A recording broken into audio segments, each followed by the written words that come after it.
Hi, my name is Mandy Buchanan and I'm the owner of the Go Deeper Bible Study. In this video, we are going to be having a look at Leo, which is the last in our series on the Gospel in the Stars. If you watched our first video in this series on the heavens declare the glory of God, then you will know that the way we read the zodiac in terms of the Gospel in the Stars is from Virgo to Leo, as shown in the Sphinx. And so we started with Virgo being when Jesus was born of a virgin and came in his first coming to die for the sins of the world. And in today's video, we have a look at his second coming, which has been shown in a few of the other books as well. But in this one, we see Leo as the Lion of the tribe of Judah, who has come in victory to defeat the enemy once and for all. In all the different zodiacs, he is shown as a lion, although the position of this lion may change. In the Dendera zodiac, he is shown as a lion standing on the serpent, or the great serpent Hydra, which we will look at later in this video. His name in the Egyptian zodiacs was Parmentekion, which means the pouring out. And this is the pouring out of the cup of the divine wrath of God being poured out on the enemy, which we will also see in a decan in the sun, which is crater or the cup. The hieroglyphs under the sign of Leo, or the whole picture of Leo, including its other decans, and the Dendera zodiac, says Knem, and this means who conquers or is conquered. And so it relates to the lion, who is the conqueror, as well as to Hydra, the snake, who is conquered. And it pictures, again, Jesus' victory over our enemy, Satan. The Hebrew word for the sun is Arya, which means the lion. But now there are also quite a few other words in Hebrew which mean the lion. But this word specifically refers to a lion that is hunting down its prey. In Syriac, the sun is Aryo, which means the rending lion. And in Arabic, it's Al-Asad, which means the lion coming forth vehemently or leaping forth as a flame.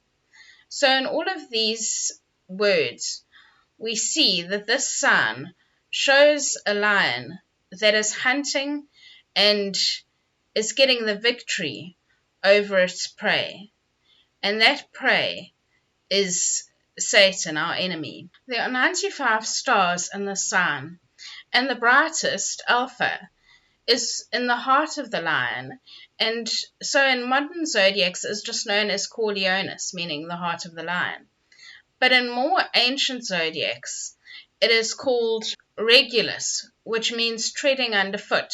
Other stars in the sun include Beta, which is called the Nebulous, which means the judge or Lord who cometh. Gamma, in Arabic, is Al-Ghiba, which means the exaltation, and Delta is Zosma, which means shining forth. This line is found in Revelations 5, verse 5, where the angel tells John, "Weep not, behold, the Lion of the tribe of Judah, the Root of David, hath prevailed to open the book and to loose the 7 seals." The second decan that we come to in this sign is Hydra, which is the ancient serpent and represents our enemy, Satan. This serpent is being trodden on by Leo. Now, many times in the Gospel in the Stars, we have seen prophecies of Satan's destruction and downfall. But in Leo, we come to his final judgment. As it is said in Genesis 3, verse 15, "And I will put enmity between thee and the woman, and between thy seed and her seed. It shall bruise thy head, and thou shalt bruise his heel." We are told that this sign is called Hydra, which means he is abhorred. And the brightest star in this sign, Alpha, in modern zodiacs is just called Cor Hydrae, which means the heart of the Hydra. But in ancient zodiacs, in Arabic, it is called Al-Fard, which means the separated or put away. Another star is called Aldrian, which also means the abhorred. And a third is Minchar al-Sugia, which means the piercing of the deceiver. The third decan that we come to is Crater, which is the cup of God's divine wrath.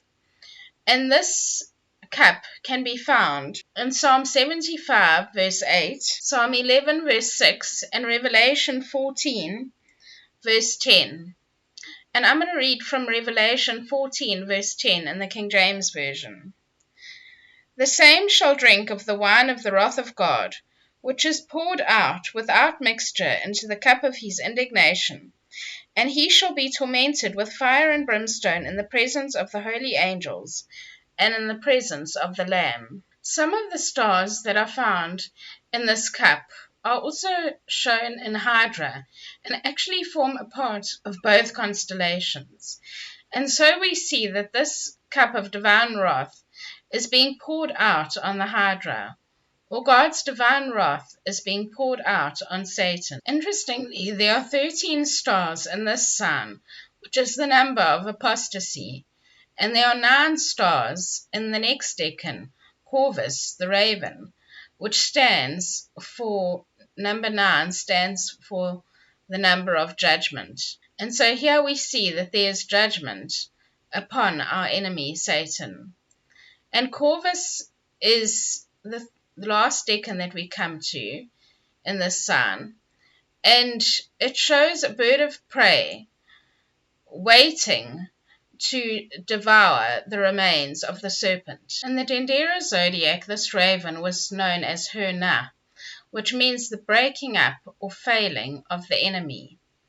And so here we see the breaking up or failing of Satan, our great enemy. And so we come to the end of this great heavenly book, the Gospel and the Stars, where God has shown us from Virgo to Leo that he was going to come, born of a virgin, to take away the sins of the world, and that then, after many years, he would come back as the Lion of the tribe of Judah, where he will get complete victory over Satan and destroy the enemy, so that we may go and be with Christ and rule and reign with him.